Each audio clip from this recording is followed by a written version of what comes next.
146 episodes later, and the main goal that Gon set out to achieve, to finally find his father, Ging, and just kind of see what he's all about, has been basically reached within this episode. He finally met his father and had a conversation with the legendary Ging. Now, for starters, I want to talk about the mood and the atmosphere around their meeting, because, you know, with something like this, you don't know what to expect, especially when it's coming from Togashi, when they're meeting, because typical author probably would have made this grand thing, very sad music, both of them crying, hugging. It was more so in a funnier light than you would expect, and that kind of throws everything off, and I'm kind of like, well, fuck, you know, I thought this was going to be an emotional moment, but that kind of also says a lot about each character. For starters, Ging is more disgruntled, like, fuck, it wasn't supposed to go this way, you know, he was supposed to find me in an epic way or whatever, and then Gon is just kind of like, not even really necessarily focusing on that. He's more so thinking about Kite. And the way the atmosphere is, because remember, everybody is watching them. They have like this entire audience watching what's going on. And I'm not referring to us. I mean, the actual people behind them. So it was more so in a funnier light than I would have expected. But it was still, you know, pulled off very well. Because at the end of the day, it was like, you didn't expect it to go out this way. You never expected going to meet Ging at some fucking election with 1 million people watching their initial encounter. And one of the setups in this episode is, while Gon is talking to Ging and he's talking about Kite, he says something about Kite turning into a girl. So that definitely leaves you wondering, like, okay, what the fuck happened? What does he mean Kite turned into a girl? So definitely a couple of questions to ask, like, was Gon just tripping balls there? I mean, I know he just woke up, but goddamn. And also, seemingly, Ging told him you need to go apologize whether he's dead or alive. So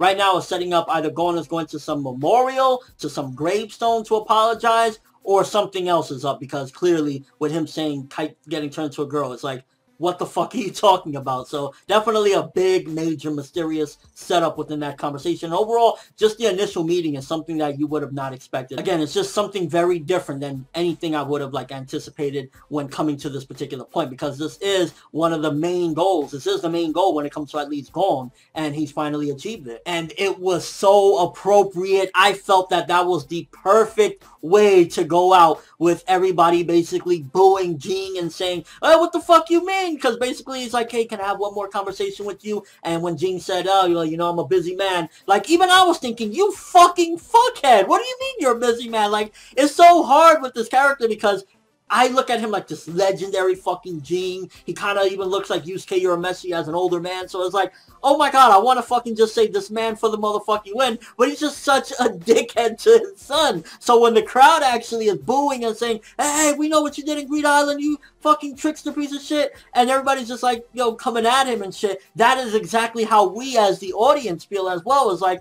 the fuck are you talking about? Your son just found you asshole. How about you have a conversation? So very appropriately placed, and in a sense, maybe it was set up that way. Maybe Togashi knew how the audience would be feeling, us, you know, as viewers watching, thinking like, oh my god, this guy's an asshole. So he set it up like that as well, so that way people could be saying, yeah, this is how I feel right now. But then it also shows that Ging ain't no pushover. He's like, hey, you want some of me? What, you want to come at me? And he just fucking beats everyone up, and it's just like, that just goes to show what kind of guy he is. He's hard-headed, and at the end of the day, I'm right, motherfucker. You've got something to say about that, I'll fuck you up. But then also, we get a little bit more of the characterization of Pariston, which really just makes you wonder, what is this guy's motives? Who is he? What is he up to? When he basically wins the election, and seemingly all of this, everything that he did, wasn't for power. He didn't give a fuck about the title.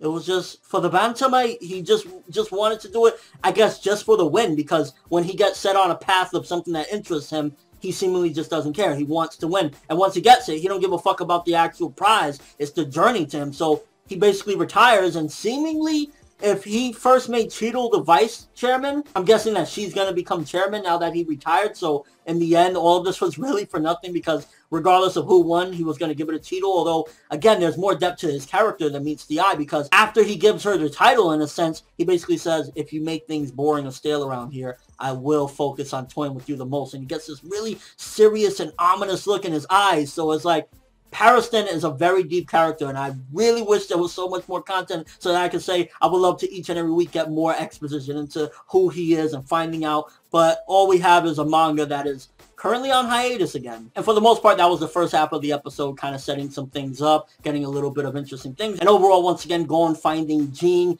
and a setup for hopefully another conversation another time with the both of them before the anime ends. But then the second half, we got the Killua and Nanika stuff, and it was supposed to be serious, but at the same time, it had a playful nature to it. So while I felt for it, I was still kind of like laughing at the same time because of the weird eyes that Nanika had when she showed up and whatnot. It was definitely a testament to Illumi's character as well, and his obsessions of what he wants. And it makes you think, okay, he really wants this power. Why does he want this power so badly? Because basically when he's coming after Killua and Killua sends him away, he's like, so if I could control Killua, then I can have control over Nanika, and I'll be totally fine with that. Why does he want this power? Does he want world conquest? What is his ultimate motives in life? Illumi definitely foreshadows a little bit more about the character, that he wants this power, this almighty Nanika. And we also find out a little bit more about Nanika. Seemingly, if you make commands, basically be a parent or a parent figure, so to speak, to this Nanika thing, all it wants is praise. And it's like, you command me, I deliver, and praise. So in a sense, if you look at it really closely, it's almost symbolic of a kid that wants to be noticed.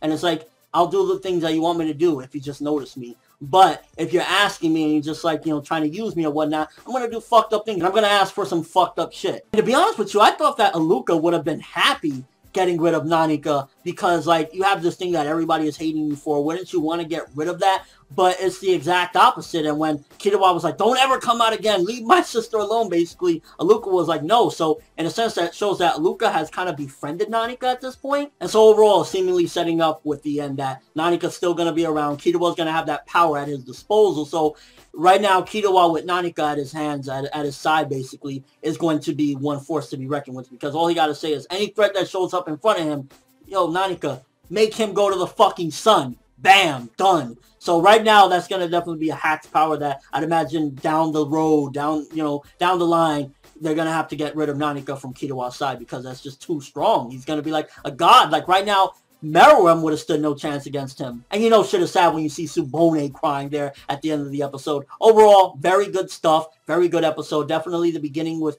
Gon meeting Ging, a radical difference from what you would have thought their initial encounter would have been. Him finally finding his father. So I felt that the originality of that definitely made it stand above what it could have been. It would have been just something really serious. And while that would have been cool, making it funny and making the crowd say what we felt, I felt gave it a little bit more of a difference and a little bit above the norm. And we only have 2 episodes left of this Hunter x Hunter anime. This will go down in history as probably one of the most best shonen anime adaptations ever. Incredible stuff. But until those 2 episodes, let's keep going, baby. Let me know what you thought of this episode. What do you think about Gon meeting Ging? How did you feel about the crowd booing him and saying basically he's a shit father? Also, what do you think about Illumi going desperate for Killua, you know, basically wanting to control him so he could control Nanika? Does Illumi have plans of, you know, conquering the world? What is Illumi up to? Or is it just something like, that's a really good power that anybody would want to have? Did you feel the feels with Aluka and Killua in the end? Kind of brother and sister relationship, or brother and little brother. You get what I mean? And your overall thoughts of the episode. But that's all I have for this review. Thanks for watching. Hope you enjoyed. If you liked anything I had to say or enjoyed the video, drop me a like. I'd greatly appreciate it. And if you haven't subscribed, if you could do so as well, that would be awesome. I'm ForneverWorld. And as always, people, have an awesome day.